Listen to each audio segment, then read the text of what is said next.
Hello, friend. Thank you for joining me. We are going to talk about depression. This one, of course, is going to be a little tricky because we have to take care to distinguish the clinical diagnosis from the experience of the emotional state, which is depression. And my understanding of it, and again, as always, this is just my understanding, my opinion.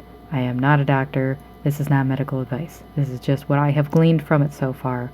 But my understanding is that something like chronic depression evolves from a prolonged feeling of the emotion of depression and inability to experience the rest of the range of emotion or kind of get out of this emotion, and becoming so rooted in its experience that that is kind of the default, and so intervention needs to take place to try to treat it medically.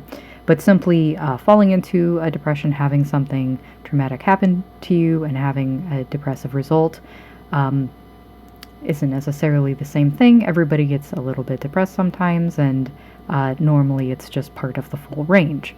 But, the condition of depression can be extremely debilitating and horrific to experience. So you're probably at this point asking yourself, why on earth would we even have depression? What is the purpose of it? Why would the body have this horrific torture device at its disposal to subject us to this kind of mental anguish? And so I hope this little chapter will shed a little bit of light on my speculation about what the purpose of depression could be as an emotion, as a communication happening between your mind and body, trying to convey something about your body budget or your social battery or mental load, all of the three in holistic harmony, right? And this is what I think the purpose of depression is and what it's trying to get us to do. So let's first take a look at the card. This is from the Body Sense deck. Links to it and all the appropriate reading material will be below as always.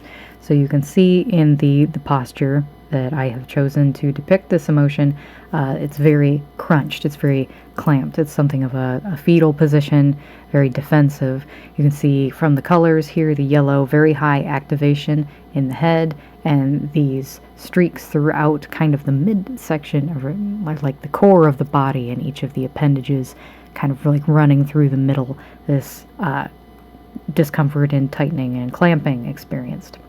So on each of the cards we have definition and then some helpful phrases to relate to or describe as it's kind of described in common vernacular.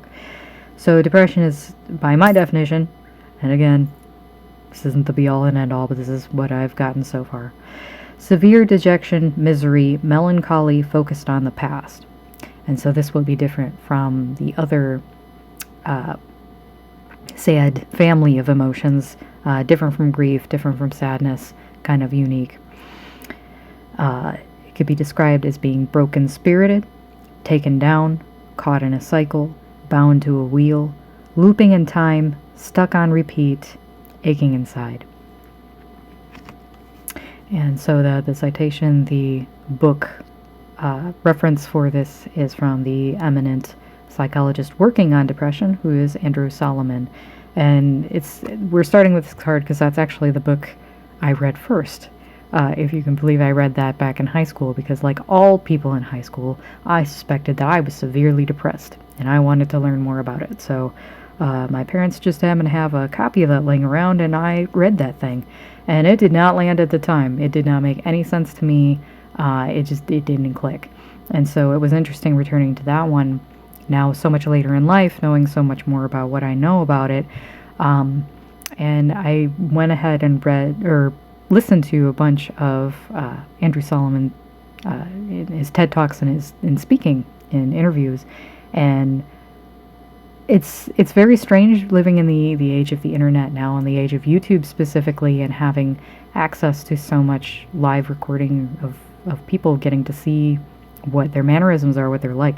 Never in a gajillion years would I have connected the dots between the author that I read and the dryness of the book and just my general receptivity to it, to the amazing creature that is Andrew Solomon. Like, what a excellent presenter he is, and how incredibly eloquent and vibrant, and he of all of the speakers I found particularly easy to connect to, and I think he's freaking brilliant.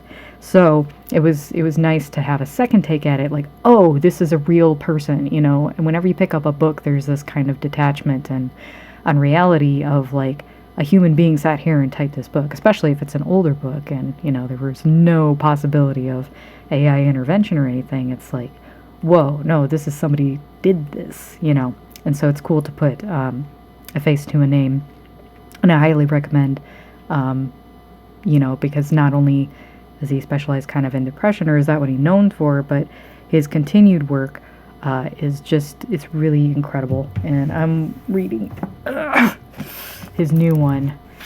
This is the one I'm working on right now, that takes everything he has studied about depression and goes so much farther into the perhaps antidote for it, or the healing from it, which is connection, which is belonging in particular. And so this book really explores that whole thing, where we've come from, where we're going, how it impacts us. So very excited to dive into that one after I finish this other brick over here. But the quote that I selected from him, I have a couple of them. The worst of depression lies in a present moment that cannot escape the past it idealizes or deplores. You lose the ability to trust anyone, to be touched, to grieve. Eventually, you are simply absent from yourself. So this is, of course, kind of the chronic version, the prolonged experience of depression, the emotion in, you know, kind of a depressive state.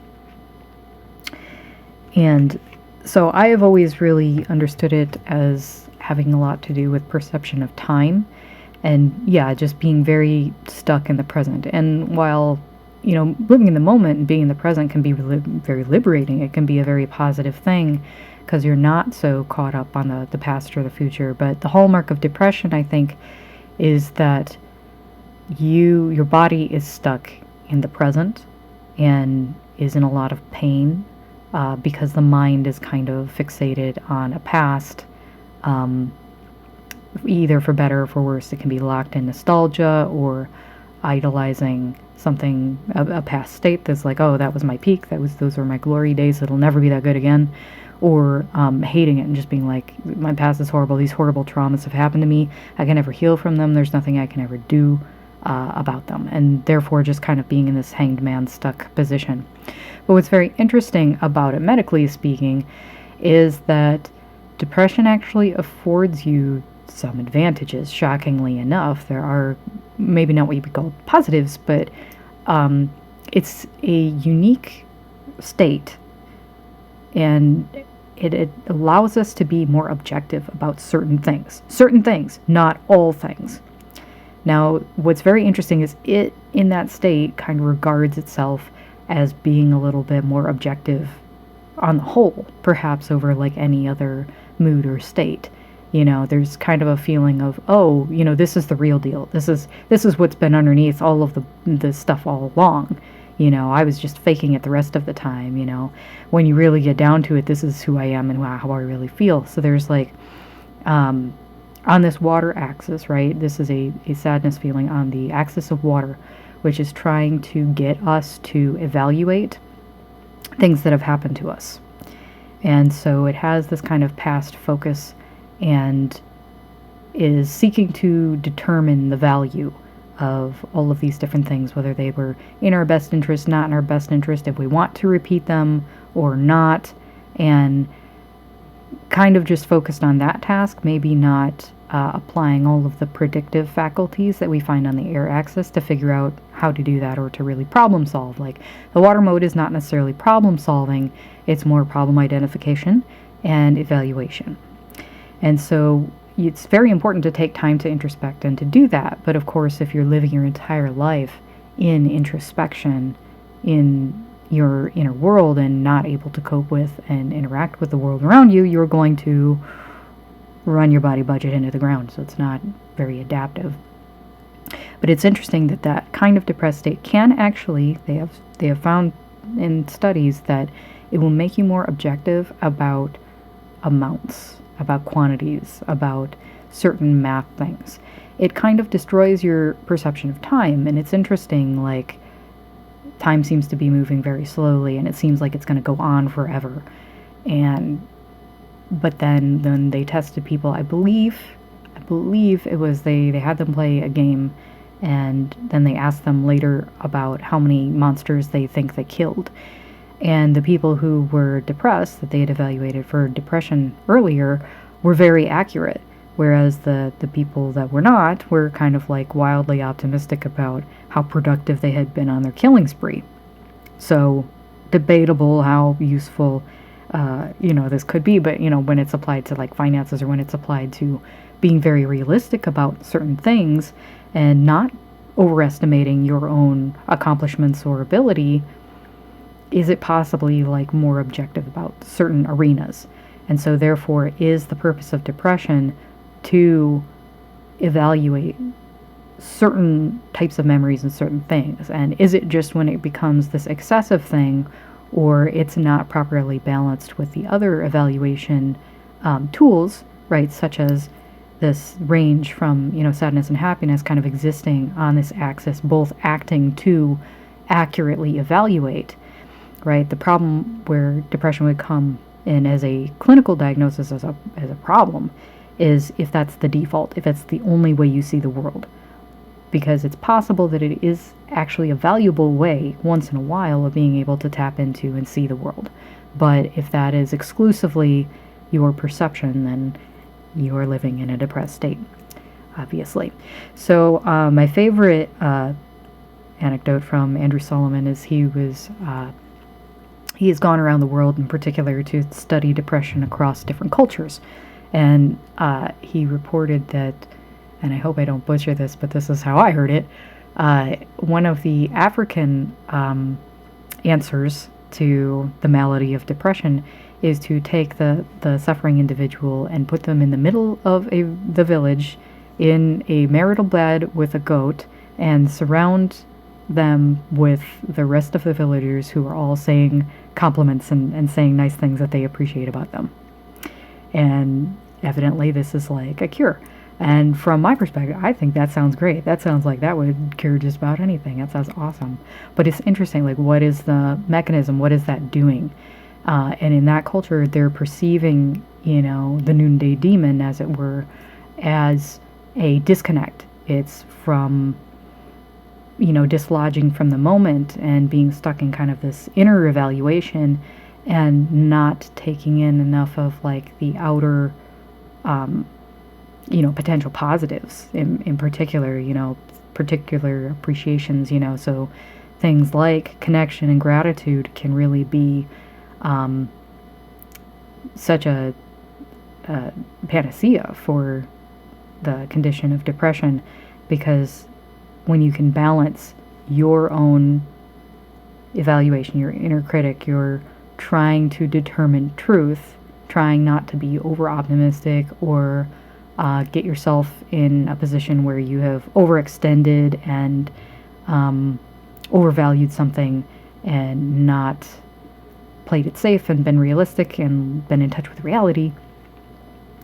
Sometimes in trying to avoid that, like, we overcorrect and we're overcritical and we become fixated in this way. So by opening up to that outside experience and finding means of connection and belonging, as Andrew Solomon says, it's forging meaning and understanding your place with the identity that you build and the family that you've come from and the culture that surrounds you and the environment that you live in.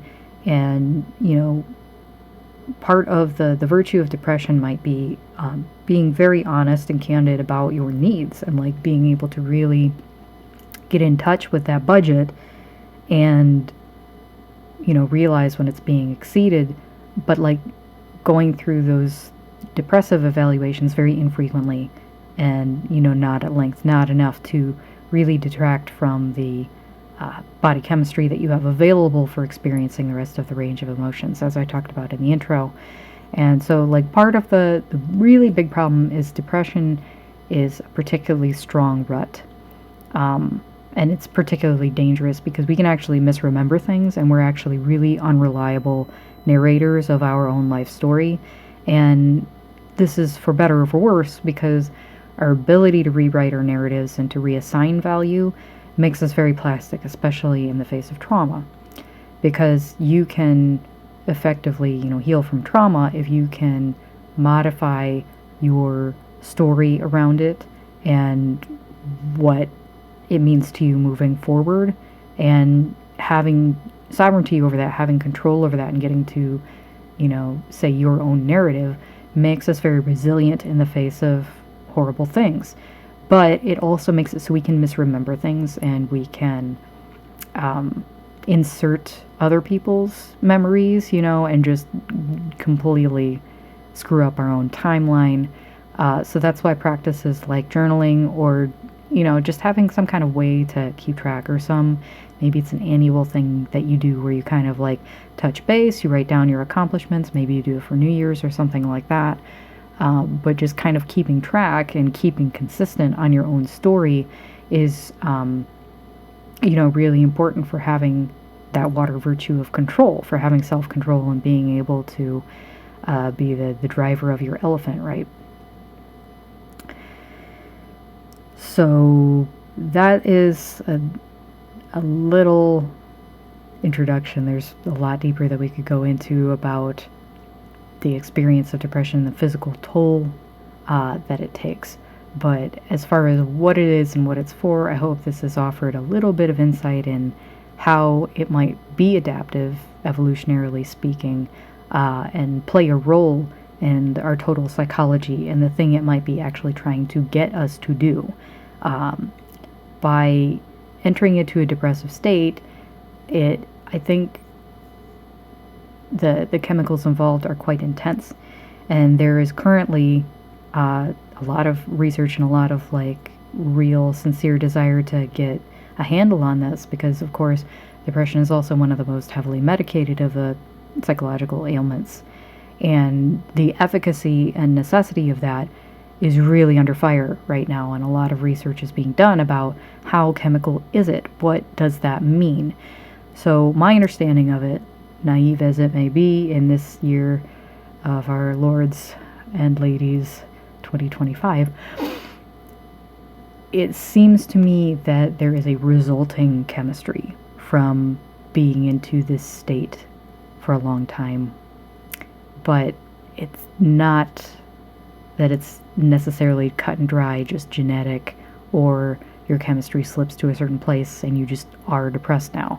I think it's much more nuanced and complicated than that, and I think our total lifestyle can build into a prolonged depressive state because the feedback loops of the chemicals involved are quite tough to break. But I don't think that means necessarily that it's a highly chemical condition as far as the treatment is concerned. It seems like the treatment would be something very much involving connection, meaning, and a sense of belonging and well-being. So it definitely, depression has a huge impact on your social battery. Huge. It just cannot be overstated how directly connected it is.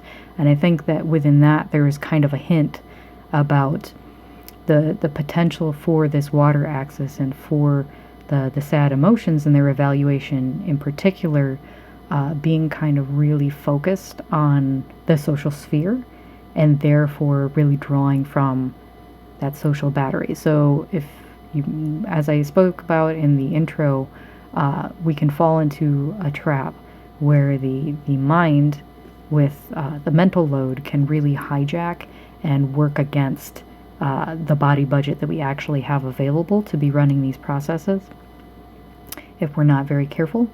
And I think that depression could definitely be a situation where the social battery is really being kind of brought under fire and hijacked and hyper-evaluated for its usefulness to the detriment of the body budget, because it's very, very common in depressive states to neglect self-care and to just be completely unable, and especially to descend into feelings of worthlessness or feeling like you're not deserving of doing those things, and just really having literally no physical energy for it, and experiencing so much pain, as we see in the illustration. It's such a distributed anguish and inflammation and activation. So it seems that in order to break that, some kind of intervention to stabilize or recharge the social battery, so that that's not becoming so much of the fixation for the evaluating, And I don't know exactly how to do that. This is all speaking kind of from theory and from just hypothesis that I'm working from. It's not meant to be prescriptive, and it's obviously not medical advice. But based on all of the reading and the things that I'm finding from these psychologists, hopefully something about what I've said might be a little bit insightful, at least like putting this emotion in perspective of the rest of them, giving it a little bit of a foothold of relevance as far as being a way that our body is trying to communicate something about ourselves and our world to us and help be in a good state. And it does really suck that sometimes inevitably it's necessary to go through what we might think of as really uncomfortable negative states. But this is because we are ever changing, we're constantly evolving, and we are in a world that is constantly placing new, novel, crazy demands on us, and we have to be able to be malleable and change. And part of that is a little vulnerability and a little softness. We are soft, squishy, fleshy creatures, and in a big, hard, violent world, and there are a lot of forces outside of our control. So along with that fleshiness, it gives us a certain flexibility and ability to change, but also a vulnerability. And so I hope that this has been insightful about the insight that depression can, as a felt emotion, tell us about things that are going on inside. And if you find this video useful, please be sure to subscribe so that you can see the rest of them if you are so inclined, or just wait for the one that you're waiting on. And check out the book list below. Any use of the affiliate links, of course, goes towards supporting this channel and my continued research. And in particular, the product that is going to result from this next is called The Tome of the Self. It's going to be a journal with lots of really great activities and research I've done into different wisdom traditions of the world and the way that they help with holistic wellness of mind, body, and spirit. So thank you so much for your time. I really appreciate it. Have a good rest of the day.